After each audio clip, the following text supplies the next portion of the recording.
Hi, this is Lena Phelps, and this is my assignment for Module 2. For this assignment, we were asked to search the internet and to locate 3 educational institutions' publicly posted codes of ethical behavior. So I looked at the Chicago Public Schools, which is the public school system here in the Chicagoland area. Rose-Hulman Institute of Technology, which is a private university located in Terre Haute, Indiana. And then the Chicago School of Professional Psychology, which is a private non-for-profit university with multiple locations. So looking at the Chicago Public Schools, first I located their ethical codes pretty quickly on their website. When you are looking at their website, there's a page dedicated to explaining the ethics, how they are produced, where anyone can file complaints, ask questions, contact information, summaries, and then the codes themselves. So we'll take a look at the ethical codes.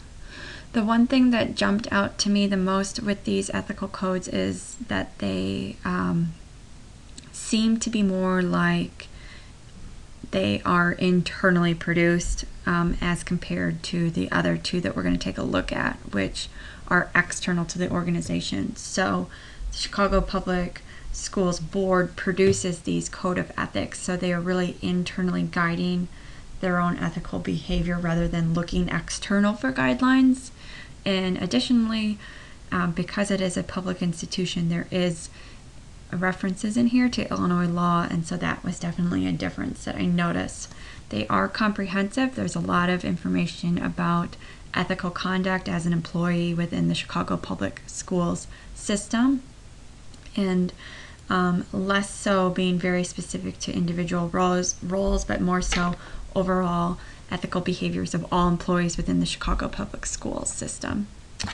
So the next organization I looked at was Rose-Hulman Institute of Technology, again a private university, and this school is focused primarily on undergraduate engineering education. So it was located on their library website, along with a lot of information about the engineering accreditation, other standards, and there's a page dedicated here to ethical codes of conduct expected. So as an engineering school, they look to the National Society of Professional Engineers for providing some overarching ethical standards that guide all disciplines of engineering. So while electrical engineering and civil engineering are very different disciplines, they have their overarching ethical guidelines here by the National Society of Professional Engineers.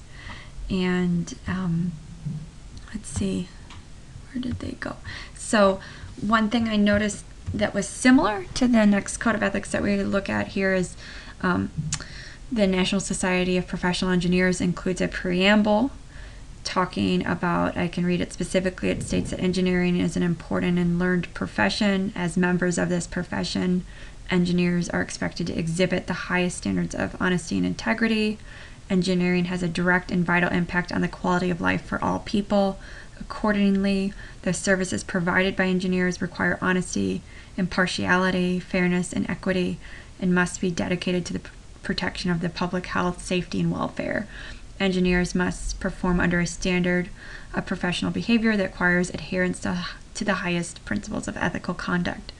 So it includes a preamble, these code of ethics, and then there are these 6 key fundamental areas that are more detailed. So while it is only a 2-page document, it is very detailed, and it's also very specific to this niche field, engineering. So moving along, the final institution that I looked at is the Chicago School of Professional Psychology, also a more niche institution offering degrees primarily in psychology and then related behavioral health science disciplines. So again, we have different disciplines degrees here. So we have psychology degrees that adhere to the American Psychological Association's Code of Ethics. We also have counseling programs that adhere to their specific code of ethics, so the American Counseling Association, for example. So we have different disciplines. So once you are moving into a more niche field, you'll see that there can be ethical codes that are very specific to that niche.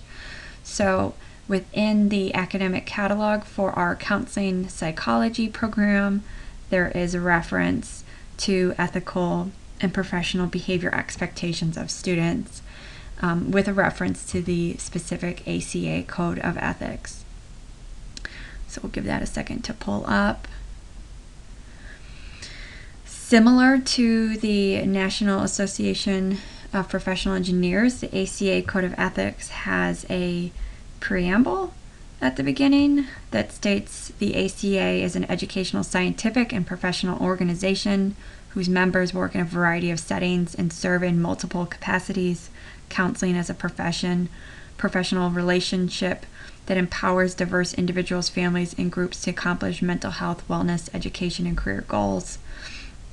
Professional values are an important way of living out an ethical commitment. The following are core professional values of the counseling profession.